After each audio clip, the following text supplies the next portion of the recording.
إلى حضرة مصطفى رسول الله صلى الله عليه وسلم وعلى آله وصحبه الكرام وخصوصا إلى أبي حامد أحمد بن محمد الغزالي.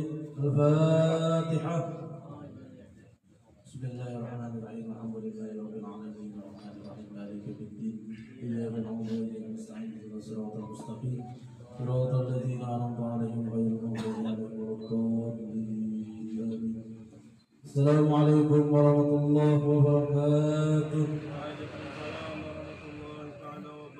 الحمد لله رب العالمين والصلاة والسلام على سيد المرسلين سيدنا وحبيبنا ومولانا محمد وعلى آله وصحبه أجمعين. قالوا سبحانك لا علم لنا إلا ما علمتنا إنك أنت العليم الحكيم. لا حول ولا قوة إلا بالله العلي العظيم. Kemudian lagi kita lanjut di Ihya Ulumuddin pada halaman 11.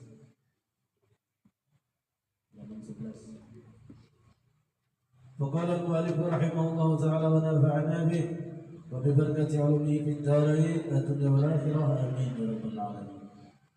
Imam Asy-Syafi'i rahimahullah berkata, seorang ahli hikmah menulis kepada sahabatnya, seorang ahli hikmah juga yang berbunyi, engkau sudah memperoleh ilmu, maka jangan engkau kotori ilmu itu dengan gelapnya perbuatan dosa, karena diri engkau akan tetap berada di dalam kegelapan di saat ahlu ilm, di saat ahli ilmu yang lain berusaha atau berjalan dengan cahaya ilmu mereka. Jadi di sini perkataan ahli hikmah yang menuliskan bahwasanya al-ilmu itu memang benar-benar al-ilmu nurun. Ilmu itu merupakan nur, cahaya penerang, petunjuk. Jangan sampai ujar di sini di dalam hikmah ini keilmuan tadi membuat gelapnya kita, gelapnya perbuatan tadi. Karena keilmuan tanpa didasari dengan kebersihan jiwa bisa berakibat fatal juga, sebagaimana iblis laknatullah banyak ilmu juga, tetapi dengan keilmuan pada diri iblis tadi membuat dia takabur. Ana khairun minhu, aku lebih baik daripada sang Adam. Nah, gara-gara sifat keilmuan pada diri iblis merasa lebih baik daripada sang Adam tadi, itulah membuat iblis itu termasuk golongan yang menjadi kafirin. Nah, di sini juga wasiat daripada dalam hikmah bahwasanya jangan sampai kita kotori ilmu itu dengan gelapnya perbuatan dosa kita.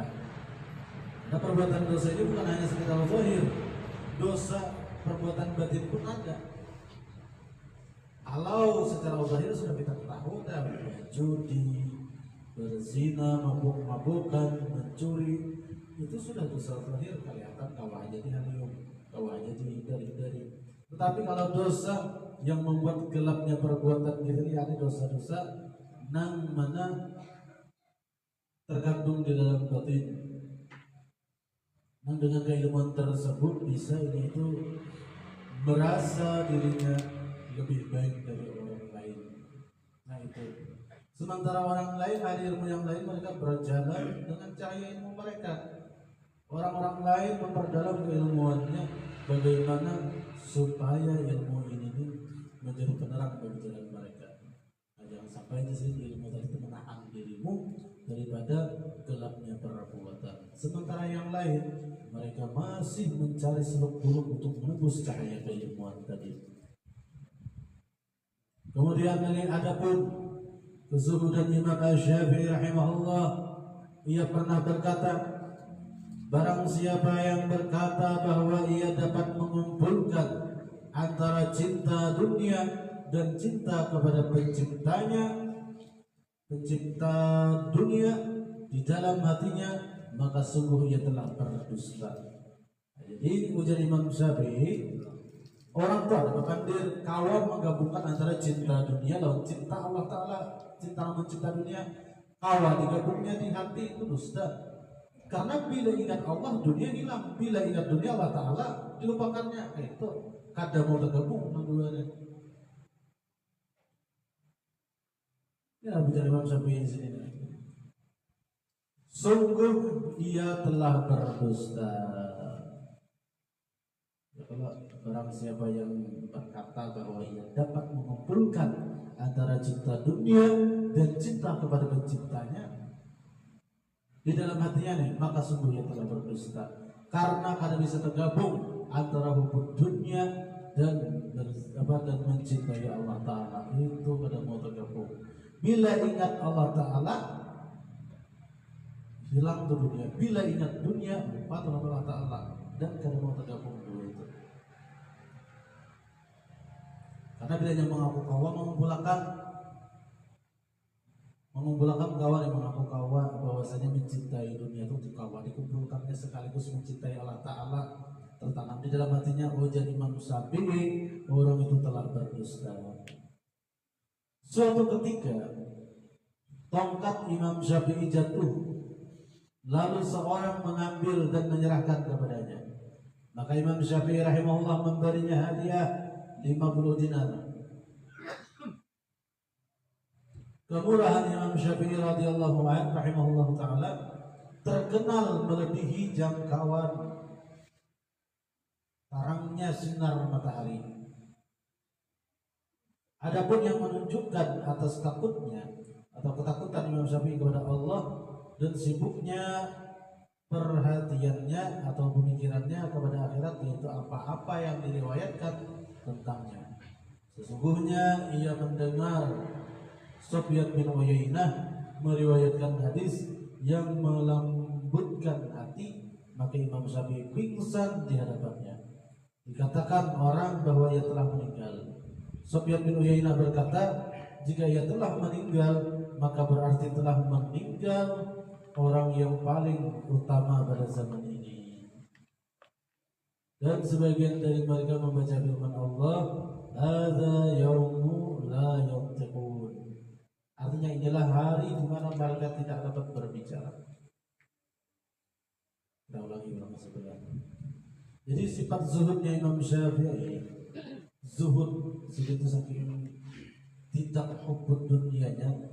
Tongkat silin pernah talapas tergugur, akhirnya diambilkan orang tongkat silin tadi.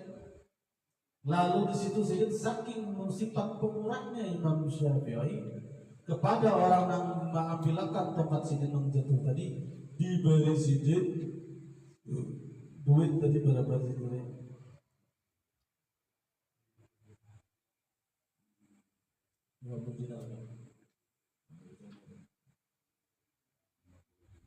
Ya, 50 dinar. Bayangkan jika dirupiahkan wajib berapakah itu?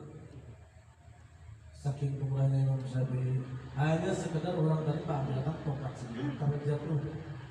Kemurahan Imam Syafi'i, sifat pemurah Imam Syafi'i terkenal melebihi jangkauan sinar matahari.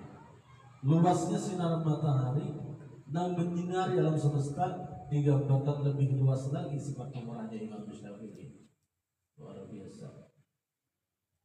Adapun yang menunjukkan atas takutnya atau ketakutan Imam Syafi'i kepada Allah dan sibuknya perhatiannya atau pemikirannya kepada akhirat, yaitu apa-apa yang diriwayatkan tentangnya. Jadi sendiri takut kepada Allah Ta'ala mengenai orang-orang meriwayatkan mengisahkan tentang dirinya. Kalau bina ada tersirat rasa bangga diri, nah itu yang paling ditakutkan sini. Imam Syafi'i itu paling, Imam Syafi'i itu ini. Nah bila mendengar itu sini paling takutan kalau di hati itu ada tersirat rasa kebanggaan. Kemudian sesungguhnya ia mendengar Sufyan bin Uyainah meriwayatkan hadis yang melembutkan hati, maka Imam Syafi'i pingsan di hadapannya. Imam Sufyan bin Uyainah meriwayatkan tentang hadis mengenai tentang melembutkan hati. Mendengar hadis tersebut pingsan di hadapan Imam Sufyan bin Uyainah. Dikatakan orang bahwa dia telah meninggal. Itu orang Imam Syafi'i meninggal saking jatuh, saking dahsyatnya sering jatuh pingsan tadi mendengar riwayat daripada hadis yang menyindir tentang kelembutan hati.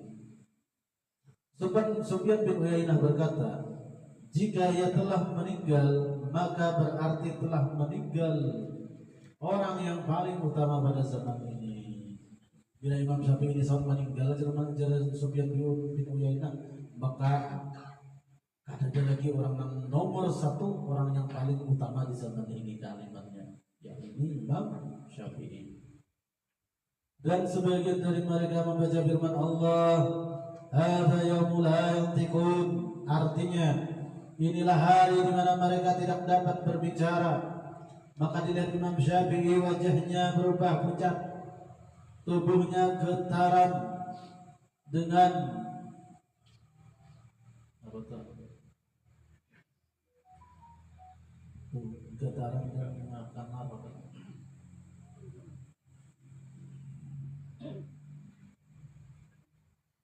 Tubuhnya getaran dengan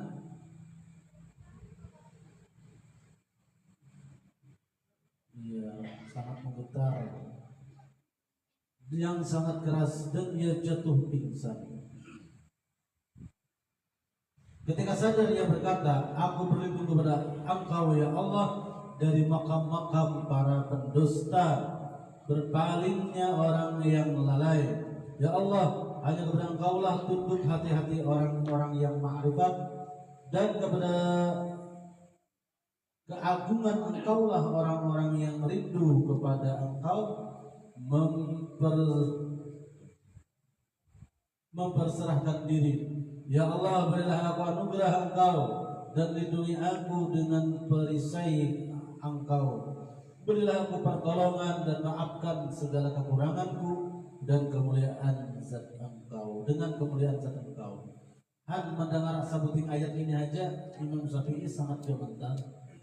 Hadza yaumul la yantiqun, pada surah Al-Mursalat ayat 77, ayat 35. Artinya inilah hari di mana mereka tidak dapat berbicara, maksudnya hari kiamat. Mendengar ayat tentang hari kiamat, muntung tidak bisa berbicara lagi, itu gemetar saja Imam Syafi'i. Imam Syafi'i dilihat wajah Siddiq berubah pucat mendengar ayat itu, mendengar ayat tentang kiamat langsung berubah pucat. Awak Siddiq menggetar dengan dahsyatnya, bergetar mendengar ayat itu. Sangat keras getarannya hingga jatuh pingsan. Itu orang-orang dengar itu, mendengar ayat-ayat tentang kecaman-kecaman tentang hari akhirat, itu bisa berubah pucat dan jatuh pingsan. Saking orang itu takutannya. Ketika sadar ia berkata, setelah sadar Imam Syafi'i daripada jatuh pingsan mendengar ayat tentang kiamat tadi, apa wajar Siddiq setelah sadar? Aku berlindung kepada Engkau ya Allah dari makam-makam para pendusta. Ya Allah, aku berlindung kepada Engkau daripada golongan-golongan orang-orang pendusta. Karena orang pendusta ini diantaranya tanda kemunafikan. Dan orang munafik itu jelas katakannya bidarkil asfal, neraka paling bawah. Dan berbaliknya orang yang lalai, aku berlindung kepada ya Allah daripada orang-orang yang lalai mengingatmu. Ya Allah, hanya kepada Engkaulah tunduk hati-hati orang yang ma'rifat, dan kepada keagungan Engkaulah orang-orang yang rindu kepada Engkau memperserahkan diri. Ya Allah, berilah aku anugerah Engkau dan lindungi aku dengan perisai Engkau. Berilah aku pertolongan dan maafkan segala kekuranganku dengan kemuliaan zat Engkau. Jadi Imam Syafi'i bilanya habis mendengar ayat-ayat yang membicarakan tentang kiamat, tentang siksa neraka, selalu beliau itu minta perlindungan kepada Allah. Nah, itu saking hebatnya Siddiq. Jadi Imam Syafi'i ini bukan hanya sekedar ahli fikih, beliau pun juga ahli tasawuf, ahli tauhid. Orang mengenalnya hanya sekedar ahli fikih, padahal ada kemakrifatan saja luar biasa. Mendengar ayat-ayat pun aja kan bisa sampai jatuh pingsan saking menghayatinya. Nah, mudah-mudahan kita mendapatkan barokah daripada Imam Syafi'i. Mudah-mudahan kita mendapatkan berkah daripada Imam Ghazali. Mudah-mudahan kita bisa mengamalkan sedikit daripada kajian yang Allah ini. Amin ya rabbal alamin. Akhirul kalam. بالله توفيق الهداية ورضا والعناية. السلام عليكم ورحمة الله وبركاته. الفاتحة.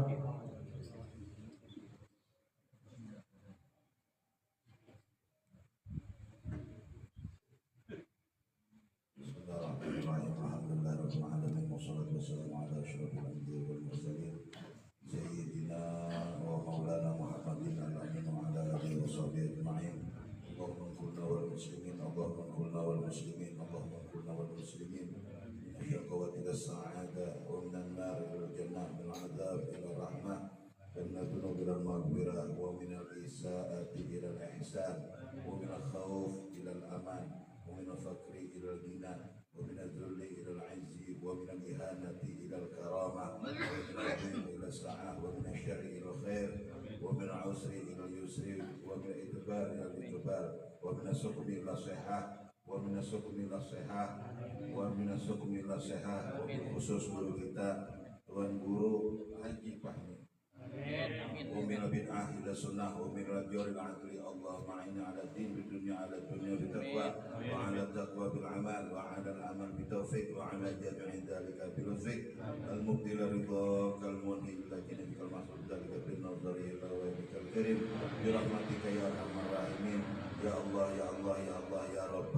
يا رب يا رب يا غوث يا غوث يا غوث يا مولانا يا مجيب يا حاضرا لا يغيب توسلنا إليك بالحق تقضي حاجاتنا يا الله لجميع المسلمين قريب يا ترى مهدا يا ترى مهدا يا ترى مهدا يا بعد بشفاعة يا بعد بشفاعة يا بعد بشفاعة دركه يا أهل المدينة دركه يا أهل المدينة دركه يا أهل المدينة اللهم اغفر لنا ذنوبنا ولوالدينا اللهم اغفر لنا ذنوبنا ولوالدينا اللهم اغفر لنا ذنوبنا ولوالدينا ولمشايخنا ولمعلمنا ولأستاذنا ولجميع المسلمين والمسلمات والمؤمنين والمؤمنات الأحياء منهم والأموات برحمتك يا أرحم الراحمين ربنا ظلمنا أنفسنا وإن لم تغفر لنا وترحمنا لنكونن من الخاسرين ربنا هب لنا من أزواجنا وذرياتنا من أزواجنا وذرياتنا من أزواجنا وذرياتنا قرة أعين واجعلنا للمتقين إماما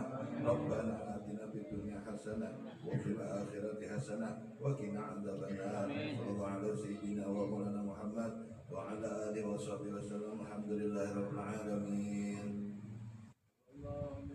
منا ومنكم تقبل